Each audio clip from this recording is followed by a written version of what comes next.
연방준비제도가 기준금리를 동결했습니다. 오는 4월 1일부터 2020 회계년도 전문직 취업비자 신청서 사전 접수가 실시됩니다. 트럼프 행정부가 연방학자금 대출에 대한 새로운 규제 한도를 제안했습니다. 팰리세이드 파크타운 교육위원회의 학교 개보수 사업 추진 발표에 주민들이 다시 반대하고 나섰습니다. 어제 새벽 버지니아 리치몬드에서 뉴욕을 향하던 중국계 저가 차터버스가 전복돼 최소 2명이 사망하고 50여 명의 승객이 부상을 입었습니다. 이상은 이 시각 주요 뉴스입니다. 시청자 여러분 안녕하십니까? KBN 뉴스입니다. 연방준비제도가 기준금리를 동결했습니다. 또 올해는 금리 인상이 없을 것으로 예상을 내놓았습니다. 미국의 경기 둔화 조짐과 글로벌 경기 불확실성 등을 고려한 것으로 분석되고 있습니다. 연준은 오늘 이틀간 진행된 통화정책회의인 연방공개시장위원회 정례회의에서 통화정책 기준금리인 연방기금금리를 현행 2.25에서 2.50%에서 동결하기로 했다고 밝혔습니다. 연준은 지난 1월에도 기준금리를 동결한 바 있습니다. 연준은 당시 성명에서 세계 경제와 금융의 전개와 낮은 물가 상승 압력 등을 고려해 연방기금 금리 목표 범위에 대한 앞으로의 조정을 결정할 때 인내심을 가질 것이라며 통화 긴축 속도를 조절하겠다는 의사를 내비쳤습니다. 또 그동안 정책 결정 성명에 포함됐던 추가적 점진적인 금리 인상이라는 문구를 삭제했습니다. 이는 미국 경기 둔화 조짐과 글로벌 경기 불확실성 등을 고려한 조치로 풀이됩니다. 연준은 또 통화정책 정상화의 일환으로 진행 중인 보유자산 축소와 관련해 5월부터 규모를 줄여 9월에 종료할 것이라고 밝혔습니다. 연준의 이번 금리 동결 결정은 금융시장의 예상과 부합하는 것으로 다수의 경제 전문가들은 금리 인상 시점을 올해 9월 이후로 꼽았습니다. 연준은 2015년 제로 금리 정책 종료를 선언한 후 지금까지 9차례 금리를 인상했으며 지난해에는 4차례 금리를 인상했습니다. 오는 4월 1일부터 2020 회계년도 전문직 취업비자 H-1B 신청서 사전 접수가 실시됩니다. 4월 1일 이전에 신청 서류가 도착할 경우 반납 처리되기 때문에 주의해야 합니다. 한편 올해는 미국 대학 석사 학위자는 2번의 우선 기회가 부여돼 유리하게 됐습니다. 연방이민서비스국은 어제 올해 H-1B 신청서 사전 접수도 예년과 마찬가지로 4월 첫 비즈니스 데이인 1일부터 5일까지 닷새 동안 진행한다고 공식 발표했습니다. 또 이민서비스국은 H-1B 신청자의 추첨을 위한 신속한 데이터 입력 작업을 위해 급행 서비스 심사는 최대 5월 20일까지 시작하지 않는다고 밝히며 구체적인 급행 서비스 스케줄은 추후 공개한다는 방침입니다. 급행 서비스를 원하는 신청자들은 H-1B 비자 신청서와 함께 급행 서비스 신청서를 동시에 접수해야 하며 그렇지 않을 경우 반환 조치됩니다. 이와 함께 이민서비스국은 4월 1일부터 H-1B 비자 프로그램의 투명성을 높이기 위한 조치로 일반 대중들이 올해 H-1B 신청 업체들의 정보를 파악할 수 있는 H-1B 스폰서 기업 데이터 허브를 운영해 이를 통해 올해 신청 업체 이름과 주소 등을 파악할 수 있게 됩니다. 한편 올해도 학사용 6만 5천 개와 석사용 2만 개 등 모두 8만 5천 개의 H-1B 비자가 배정됐습니다. 특히 H-1B 사전 접수 추첨에서 미국 대학 석사 학위자는 전체 추첨 기회와 2만 개 석사 학위자 쿼타 면제 추첨 등 2번의 우선 기회를 부여하도록 돼 있어 학사 학위자나 해외 학위자에 비해 추첨 확률이 크게 높아지게 됩니다. 미국의 학자금 부채가 크게 증가하고 있는 가운데 트럼프 행정부가 대학 비용을 억제하기 위한 방안의 하나로 연방 학자금 대출에 대한 새로운 규제 한도를 제안했다고 언론들이 보도했습니다. 백악관 보좌관인 이방카 트럼프는 학자금 대출을 관리하는 고등교육법 개정 제안 항목에 새로운 연방 학자금 대출 규제 한도를 포함시켰다고 미국 노동자를 위한 국가위원회 회의에서 공개했습니다. 이번 방안은 대학 등록금 증가를 억제하고 국가의 학자금 부채 부담을 줄이기 위한 것입니다. 학자금 부채는 2003년 이후 3배 이상 증가해 거의 1조 5천억 달러에 이르고 있습니다. 이방카는 기자들에게 고등교육 시스템을 더 유용하고 결과지향적이 되도록 현대화할 필요가 있다며 모든 미국인이 급여가 좋은 일자리를 확보하고 유지하는 데 필요한 기술을 배울 수 있다고 밝혔습니다. 백악관의 이 같은 방안은 학부모와 대학원생이 이용할 수 있는 연방 대출 프로그램을 제안하는 것인데 아직까지 구체적인 한도는 제시하지 않았습니다. 한편 대학들은 주정부의 축소된 지원을 만회하기 위해 등록금을 올리도록 강요받아왔다고 주장하고 있습니다. 많은 민주당 의원들은 이런 입장에 동조했고 일부 의원들은 학교에 대한 정부 지원 확대를 요구했습니다. 대출자 입장을 옹호하는 지지자들은 이번 주제에 대한 관심을 환영하지만 백악관의 계획이 도움이 안 될 것이라고 전했습니다. 비영리 기관인 Institute for College Access and Success 회장인 제임스 크발은 이번 계획은 잘못된 것이라며 해결책은 저소득층 학생에 대한 연방 학자금 투자를 늘리는 것이고 공립대학들을 좀 더 감당할 수 있도록 주정부와 협력하는 것이라고 말했습니다. 어제 팰리세이드 파크타운 교육위원회가 학교 개보수 사업을 추진하겠다고 발표하자 주민들이 다시 반대하고 나섰습니다. 밀어붙이기식으로 진행하지 말고 작은 것부터 주민들과 소통하며 논의하자는 주장인데요. 주민투표 반대 의사를 분명히 했습니다. 지한샘 기자의 보도입니다. 뉴저지 팰리세이드 파크 교육위원회가 추진 중인 학교 개보수 사업에 주민들의 반대 목소리가 높아지고 있습니다. 주민들은 어제 발표한 팰파크 학군 교육감 말에 동의할 수 없다며 문제가 커질 때까지 방치한 실일로 교육감에게 책임을 물어야 한다고 주장했습니다. 갑작스럽게 고치고 예산이 필요하다, 또 주민투가 필요하다고 하는 것은 뭔가 그동안의 실일로 교육감이 권력자의 눈치를 보고 자기 업무를 게을리했다는 증거밖에 안 됩니다. 주민들은 또 주 정부로부터 40%의 지원을 받게 되더라도 6천만 달러에 달하는 거대한 예산을 주민들이 부담해야 하는 상황에서 예산부터 마련하고 주민들을 설득시키겠다는 것은 잘못된 것이라며 4월로 예정된 공청회도 보여주기식으로 끝날 가능성이 높다고 말했습니다. 먼저 주민들의 어느 정도의 이해를 구한 다음에 주정부에 제출을 하고 또 공청회도 하고 그리고 나서 시간을 가지고 주민투표에 회부한다면 이게 정확한 방법이라고 생각합니다. 주민들은 당장 급한 시설의 개보수를 적은 예산으로 마치고 주민들과 소통하고 팰파크 학군을 체질적으로 개선할 수 있는 방법을 착실하게 세우는 것이 필요하다며 교육위원회가 계속 이런 식으로 예산안을 추진하면 주민투표에서 부결될 가능성이 높다고 주장했습니다. KBN 뉴스 지한샘입니다. 빌 드블라지오 뉴욕시 행정부의 고용 창출 프로그램이 투자에 비해 효과가 미미하다는 지적을 받고 있습니다. 2017년 프로그램 시행 이후 3억 달러가 투입됐지만 일자리는 고작 3,000개가 창출된 것으로 나타났습니다. 뉴욕시 의회 청문회에서 제임스 파트쳇 뉴욕시 경제개발공사장은 드블라지오 시장이 지난 2017년 발표한 일자리 창출 프로그램의 효과가 미미하다는 사실을 인정했다고 데일리 뉴스가 보도했습니다. 파트쳇 사장은 청문회에서 드블라지오 뉴욕시장은 일자리 창출 프로그램에 13억 5천만 달러를 투자해 10년 동안 5만 달러 이상의 연봉을 받는 10만 개의 일자리를 창출하겠다고 공언한 바 있는데 지난 2017년 프로그램이 시작된 후 현재까지 3억 달러가 투자됐으며 실제 일자리는 3천 개가 창출된 것으로 파악된다고 밝혔습니다. 파트쳇 사장은 아마존의 퀸즈 롱아일랜드 시티의 제2본사 백지화를 역사적인 기회를 놓친 것이라고 평가하며 아마존 제2본사를 유치했다면 10만 개의 일자리는 쉽게 달성했을 것이라고 밝혔습니다. 새롭게 창출된 일자리 중 얼마나 많은 일자리를 저소득층 뉴요커들이 차지했는지에 대한 시 의원들의 질문에 대해서는 말할 수 없다고 답했습니다.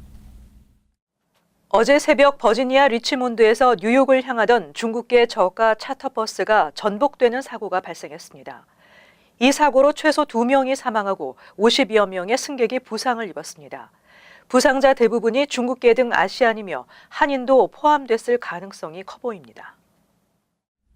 플로리다 올랜도에서 출발해 맨하탄 차이나타운으로 오던 타오스 트래블 버스 소속 버스가 어제 오전 5시쯤 버지니아 프린스 조지 카운티 리치몬드 인근 I-95 고속도로에서 전복됐다고 버지니아주 경찰이 밝혔습니다.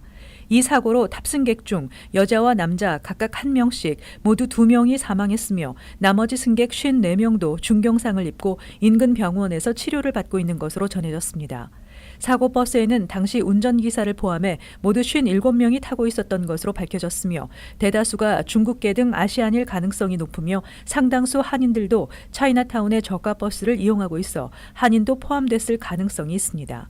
경찰은 사고 당시 짙은 안개가 끼어 있다는 점을 미뤄 운전자가 시야를 확보하지 못한 상황에서 과속했을 가능성을 염두에 두고 정확한 사고 경위를 조사 중이며 운전기사를 과실치사 혐의로 체포했습니다.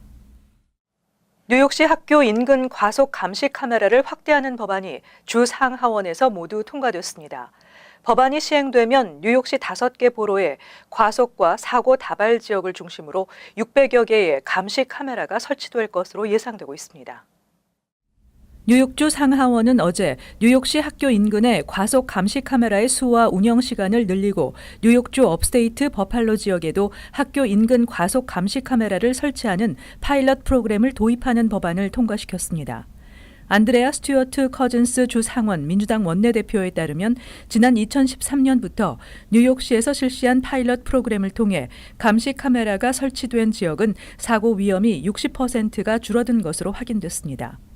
앤드루 쿠오모 주지사가 이 법안에 서명하면 뉴욕시 학교 인근 감시 카메라 수는 현재 140개에서 750개로 600개 이상 증가하게 됩니다. 또 카메라 작동 시간도 월요일부터 금요일 오전 6시부터 오후 10시까지로 늘어나며 학교 활동 시간대 외에도 티켓이 발부될 수 있습니다. 규정 속도보다 시속 10마일 이상 초과할 경우 $50의 벌금이 부과됩니다. 학교 주변 과속 감시 카메라 프로그램은 지난해 법안 효력이 만료돼 일시 중단된 바 있고 쿠오모 주지사가 지난해 9월 뉴욕시 공립학교 개학을 하루 앞두고 감시 카메라 운영을 지속시키는 행정명령을 발동해 다시 가동됐었습니다. 그러나 행정명령 발동으로 법적 효력은 없이 카메라가 계속 가동돼 그동안 단속은 이루어지지 않았습니다. 뉴욕주 간호사들이 병원 측과 진행해온 근무 환경 개선을 위한 협상이 결렬되면서 대형 병원 3곳의 간호사들이 다음 달 2일 파업에 돌입합니다. 해당 병원의 의료 서비스 제공에 차질이 불가피할 것으로 예상되고 있습니다. 간호사들과 병원 측과의 근로환경 처우 개선 협상이 결렬되면서 뉴욕 장로병원과 마운트 사이나이 병원, 몬테피레오 병원 등의 간호사들이 4월 2일부터 파업에 들어가기로 했다고 뉴욕주 간호사협회가 밝혔습니다. 뉴욕주 간호사협회는 병원 측과 지난해 10월부터 간호사들의 근무 환경 개선을 두고 30번이나 협상을 이어갔지만 협상에 진전이 없어 파업을 결정하게 됐다고 밝혔습니다. 이번 파업에는 뉴욕시 내 3곳의 대형 병원 전체 간호사 중 97%인 만여 명이 참여할 것으로 보입니다. 현재 병원도 인력 문제를 겪으면서 간호사 1명이 최대 19명의 환자를 돌보는 사태까지 벌어지고 있고 파업까지 강행될 경우 환자 관리 등 병원 운영의 파행이 우려되고 있습니다. 이와 관련해 뉴욕시 병원연맹은 뉴욕주 간호사협회와 공정하고 합리적인 협상이 이루어질 수 있도록 최선의 노력을 다하겠다는 내용의 성명서를 발표하고 진화에 나섰습니다. 뉴욕은 미국에서 가장 물가가 비싼 도시이며 전 세계 주요 도시 가운데 7번째로 물가가 비싼 도시로 조사됐습니다. 영국 주간지 이코노미스트 경제 분석기관 이코노미스트 인텔리전스 유닛이 133개 도시를 대상으로 식품, 의류, 주거, 교통, 학비 등 160여 개 상품 서비스 가격을 반영한 전 세계 생활비 보고서에 따르면 뉴욕은 서울, 덴마크, 코펜하겐 등과 함께 공동 7위를 차지했습니다. 뉴욕의 남성 투피스 정장 가격은 평균 $2,729 77센트로 가장 비쌌고 맥주 가격은 평균 $3 13센트로 취리히에 이어 3번째로 비싼 것으로 나타났습니다. 세계에서 물가가 가장 비싼 도시로는 프랑스 파리와 홍콩, 싱가포르였습니다. 스위스 취리히가 4위, 제네바, 일본, 오사카가 공동 5위였고 이스라엘 텔라비브와 로스앤젤레스가 공동 10위에 랭크돼 서울, 뉴욕, 코펜하겐의 뒤를 이었습니다. 한편 서울은 빵 1kg 평균 가격이 $15 59센트로 상위 10위권 내 도시 중 가장 비쌌고 남성 투피스 정장 가격이 평균 $2,074 3센트로 뉴욕에 이어 2번째로 비쌌습니다. 반면에 여성 헤어컷 가격은 $60 13센트로 가장 싼 편에 속했습니다. 물가가 비싼 10위권 내 도시는 유럽과 아시아가 각각 4곳으로 가장 많았습니다. 보고서는 유럽 도시들은 가정, 개인생활, 오락 등의 카테고리에서 물가가 가장 비싼 것으로 나타났다며 이는 재량 소득이 비교적 넉넉한 상황을 반영한 것이라고 분석했습니다. 세계에서 물가가 가장 싼 도시는 베네수엘라 카라카스와 수년째 내전에 휩싸인 시리아 다마스쿠스가 두 번째로 물가가 싼 것으로 조사됐습니다.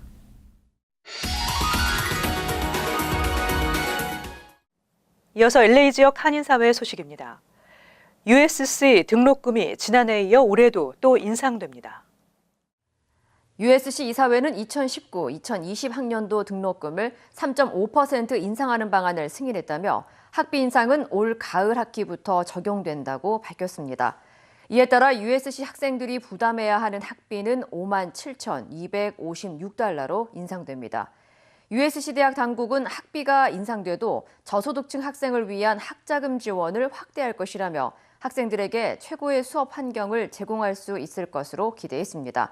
반면 일각에서는 현재 USC가 연루된 명문대학 입시비리 파문이 커지고 있는 가운데 대학 당국이 학비 인상 결정을 내리는 것은 불합리하다는 비판의 목소리도 나오고 있습니다. 한인금연센터가 전국적으로 금연 지원 서비스를 확대해 나가고 있습니다. ASQ 한인금연센터는 지난달 초 미 전역에서 15,000여 명 이상의 흡연자의 금연을 도와줌으로써 중요한 이정표에 도달했다고 밝혔습니다. 한인금연센터는 지난 1993년부터 캘리포니아에 거주하는 한국어, 중국어, 베트남어를 구사하는 흡연자를 대상으로 무료 금연 전화 상담 서비스를 제공하고 있습니다. 금연 상담 전화는 캘리포니아주를 포함해 뉴욕과 텍사스, 워싱턴주 순으로 가장 많이 걸려오는 것으로 조사됐습니다. 이어서 간추린 소식입니다.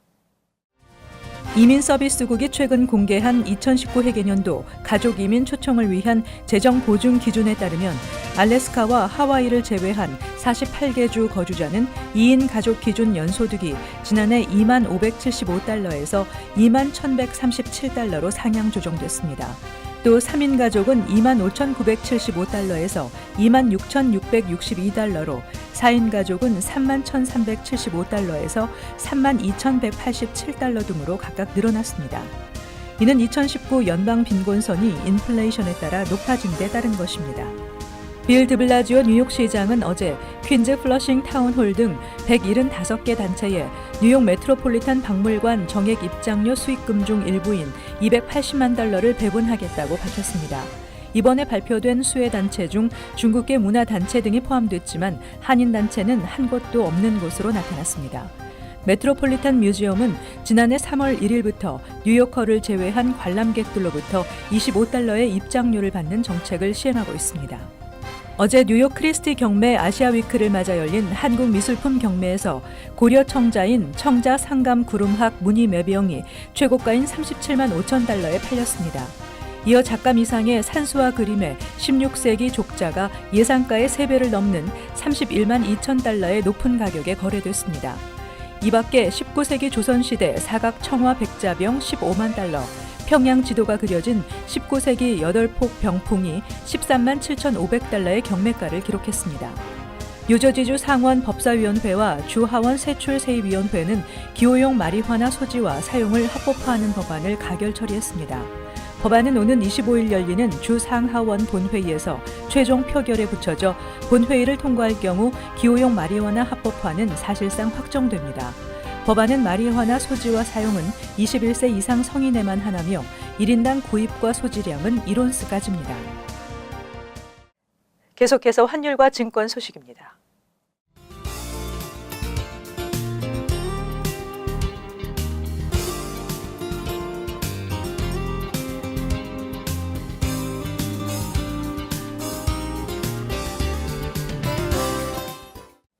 끝으로 날씨 전해드립니다.